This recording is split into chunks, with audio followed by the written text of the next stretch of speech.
Hi, I am C Manish Gupta और आज हम बात करेंगे एसएमई आईपीओ की। स्मॉल एंड मीडियम एंटरप्राइजेस जो हमारी इकोनॉमी की बैकबोन है, जिनका एक बड़ा शेयर हमारी जीडीपी में है, हमारे एक्सपोर्ट में है, रोजगार देने में भी है।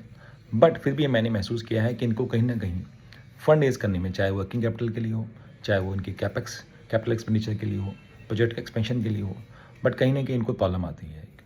बैंक के पास जाते हैं तो बैंक से कोलेटरल सिक्योरिटी मांगता है, जो कई बार इनके पास नहीं होती है। कई बार फाइनेंशियल में भी चैलेंजेस होते हैं इनके, तो जिसकी वजह से फंड रेज करने में इनको दिक्कत आती है। वैसे तो गवर्नमेंट ऑफ इंडिया की स्कीम है जिसमें CGT SME, जिसके अंदर आप जो है बैंकों से 10 करोड़ तक का लोन कोलेटरल फ्री ले सकते हैं। पहले 5 करोड़ की थी, बढ़ा के 10 करोड़ कर दिया। बट फिर भी मैंने महसूस किया है, ये देखा है कि कहीं ना कहीं इनको चैलेंजेस आते हैं। तो 2012-13 में गवर्नमेंट ऑफ इंडिया ने ये विंडो, जो पहले अब से पहले से लार्ज कंपनी ही पब्लिक इशू के थ्रू पैसा रेज करती थी, वो इनको भी ओपन कर दी गई है, जिसमें आप जो है मार्केट से पैसा रेज कर सकते हैं अपने शेयर को इशू करके। अब तक दोनों प्लेटफॉर्म में मिला के 1200 कंपनी जो है, almost 1200 companies have raised money through this IPO। 3 lakh crore का इनका मार्केट कैपिटलाइजेशन है almost. On an average 250 crore की हर कंपनी की जो है वैल्यूशन हो जाती है, अगर 3 लाख करोड़ को 1200 से डिवाइड करें तो। मार्केट कैपिटलाइजेशन मतलब कंपनी की वैल्यूशन, शेयर्स की वैल्यूशन ऑन ओवरऑल बेसिस हम बात करते हैं आफ्टर लिस्टिंग। तो आज हम बात करेंगे कि क्या इनके एडवांटेज हैं, क्या इनके एलिजिबिलिटी क्राइटेरिया हैं और क्या चैलेंजेस आते हैं इनको लिस्ट करने में। तो पहले हम बात करेंगे एडवांटेजेस की। तो सबसे पहला एडवांटेज मैंने बताया आपको कि फंड रेज हो जाता है आपकी वर्किंग कैपिटल रिक्वायरमेंट के लिए, आपके कैपिटल एक्सपेंडिचर के लिए, प्रोजेक्ट एक्सपेंशन के लिए। और अगर आप चाहते हैं, आपके हाई कॉस्ट ऑफ बोरोइंग है, आप चाहते हैं उसको रीपे करके मैं मार्केट के थ्रू पैसा रेज करके अपने लोन को कम कर दूँ, वो भी आप जो है इसमें SME IP के थ्रू पैसा रेज कर सकते हैं। तो इसमें आप अपने शेयर्स को अपनी करेंसी में कन्वर्ट कर दें। इंडिया में 2 ही लोगों के पास पावर है, या तो RBI गवर्नर के पास या MSME बंधुओं के पास। RBI गवर्नर जब नोट इशू करता है, करेंसी इशू करता है, लिखता है आई प्रॉमिस टू पे द बेयर 500 रुपीज़। सिमिलरली जब आप अपने शेयर्स को अपनी करेंसी में कन्वर्ट करते हैं, इन द सेंस आप अपने शेयर्स को लिस्ट करवाते हैं, तो वो ट्रेडेबल हो जाता है, ट्रेडेबल सिक्योरिटी आता है। तो anybody who is having the share, who is dealing in the shares और who is having the shares, he can trade, he can sell the shares and realize the money. So you are converting, you are basically, आपके जो shares अब तक network थी, जो आपकी capital थी, वो आपकी लिक्विड थी, आप उसको ट्रेड नहीं कर सकते इजीली। आप वंस यू गेट लिस्टेड तो आप उसको ट्रेड कर सकते हो और उसकी एक्चुअल वैल्यू को अनर्थ कर सकते हो। मतलब कि आपकी जो वैल्यू है आज, आपकी कैपिटल माना 10 करोड़ की कैपिटल है आपकी, बट 10 करोड़ की 10 करोड़ वैल्यूशन है या वो 200 करोड़ की है, 50 करोड़ की है, ये तभी पता लगेगा आपको जब आप अपने को मार्केट में लिस्ट करेंगे। मार्केट डिमांड फोर्सेस उसको निकालेंगे कि आपकी एक्चुअल वैल्यूशन क्या होनी चाहिए, depending upon the market scenario. तो वो आप जब तक अनर्थ नहीं कर पाओगे, जब तक आप अपने को लिस्ट नहीं कर पाओगे। तो ये एक अच्छा आपका पास वे है, विंडो है, जिसके थ्रू आप अपने फंड भी रेज कर सकते हैं और कंपनी की एक्चुअल वैल्यूशन तक पहुंच सकते हैं, और which is also liquid valuation. मतलब where you can sell purchase and you can realise that money. अपने शेयर्स को, कल आपको बैंक का लोन भी लेना है, तो अपने शेयर्स को कोलेटरल सिक्योरिटी देके आप अपना पैसा भी दे सकते हैं उसके अंदर। तो that is also one of the advantage कि आप इसमें कोलेटरल सिक्योरिटी के तहत आप अपना शेयर प्लेस करके आप मार्केट से पैसा ले सकते हैं या बैंकों से पैसा ले सकते हैं। दूसरा बड़ा एडवांटेज जो इसमें है, आपकी क्रेडिबिलिटी बढ़ जाती है। आप जब लिस्टेड आते हैं तो जो वेंडर हैं, आपके कस्टमर हैं, आपके सप्लायर हैं, वो ट्रस्ट करते हैं आपके ऊपर। उन्हें लगता है कंपनी भागने वाली नहीं है, कंपनी कॉर्पोरेट गवर्नेंस इसकी अच्छी है, लिस्टेड कंपनी है, इसकी वैल्यूशन है, तो they started trusting on the company, they started giving better terms. आपको बेटर टर्म्स मिलते हैं, बेटर क्रेडिट टर्म्स मिलते हैं, आपको प्राइस मिलता है प्रोडक्ट का। तो दैट इज़ एडवांटेज कि आपकी क्रेडिबिलिटी मार्केट में बढ़ जाती है। विजिबिलिटी क्यों बढ़ती है आपकी? क्योंकि जब आप लिस्टिंग हो जाते हैं, आपकी कंपनी लिस्टेड हो जाती है, तो many merchant bankers, many analyst, they talk about your company, they give their view, they speak on your financials.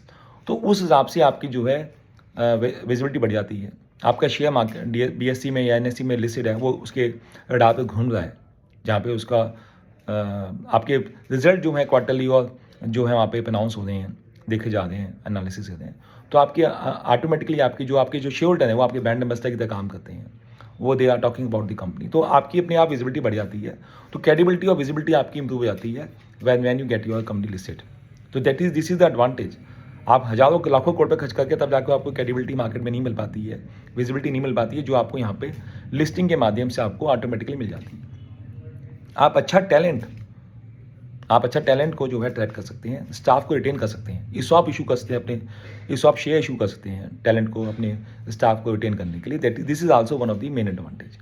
और लास्ट जो एडवांटेज है, आप माइग्रेशन कर सकते हैं 2 साल के सक्सेसफुल ट्रैक रिकॉर्ड के बाद। आप अपने आप को, अपने शेयर को इस प्लेटफॉर्म से, जो एसएमई प्लेटफॉर्म से निकाल के आप उसको मेन बोर्ड पे ले आ सकते हो BSE 500 के अंदर, तो आपका शेयर जो है मेन बोर्ड पे आ सकता है।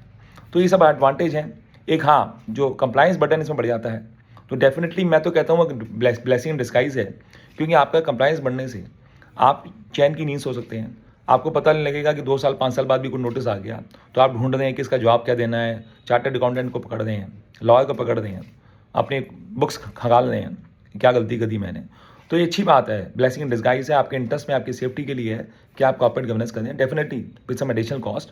But in the present scenario, जहाँ पेनल्टीज बहुत हैवी हैं, प्रोसिक्यूशन तक हैं डायरेक्टर्स के ऊपर, तो इट इज़ बेटर आप मैनेज नहीं करें, आपके जो है स्टाफ, आपके चार्टर्ड अकाउंटेंट मैनेज करें, तो it is better to have a proper system in place.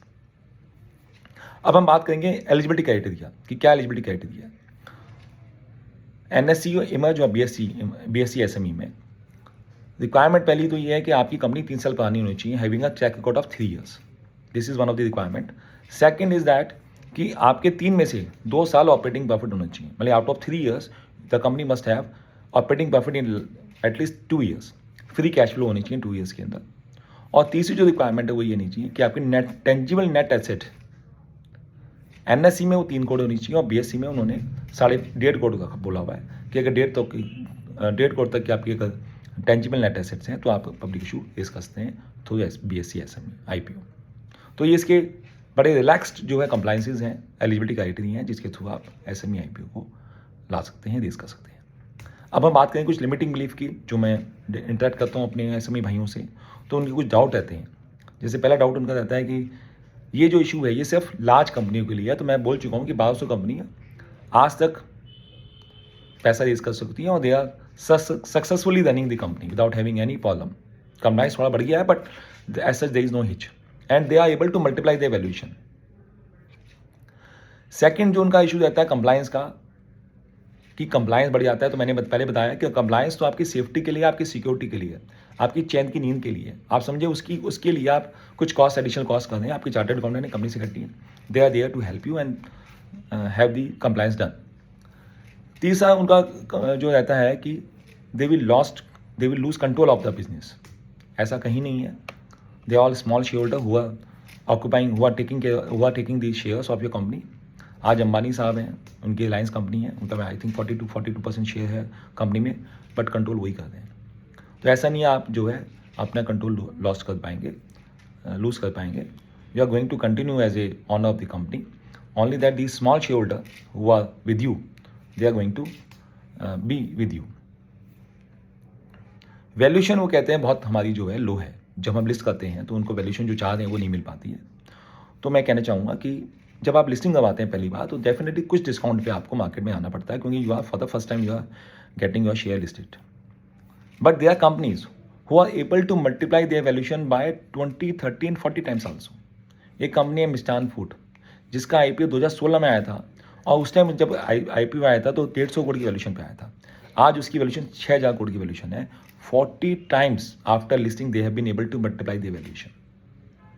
Radhika jeweltech है, 2016 में अगेन IPO आया था, 120 करोड़ की वैल्यूएशन पे आया था। आज 2000 करोड़ की वैल्यूएशन है। 22 times they have been able to multiply the valuation. Sarthak metal है, 2017 में इशू आया था, 180 करोड़ की वैल्यूएशन था।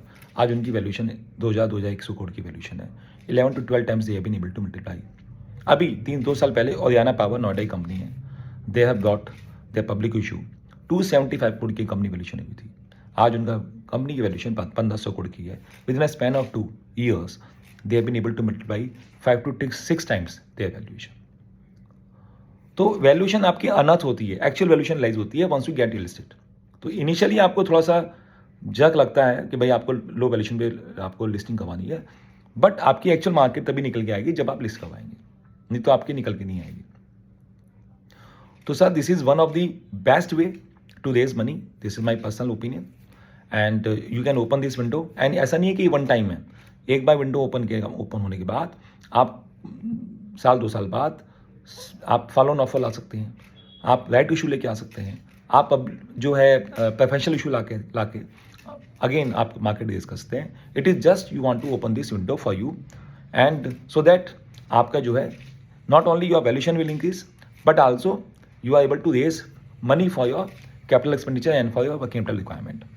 हम लोग कैसे मदद करते हैं? हम चार्टर्ड अकाउंटेंट हैं, हम लोग काफ़ी इशू मैनेज कर चुके हैं, गाइड कर चुके हैं, सजेस्ट कर चुके हैं. तो हम लोग आपके लिए रोड मैप बना के देते हैं. हम उन कंपनी को टैप कर रहे हैं और उन कंपनी को एडवाइस कर रहे हैं जिनकी मिनिमम टर्नओवर 40 to 50 करोड़ के बीच की है, 1.5 से 2 करोड़ का प्रॉफिट कमा रहे हैं साल का.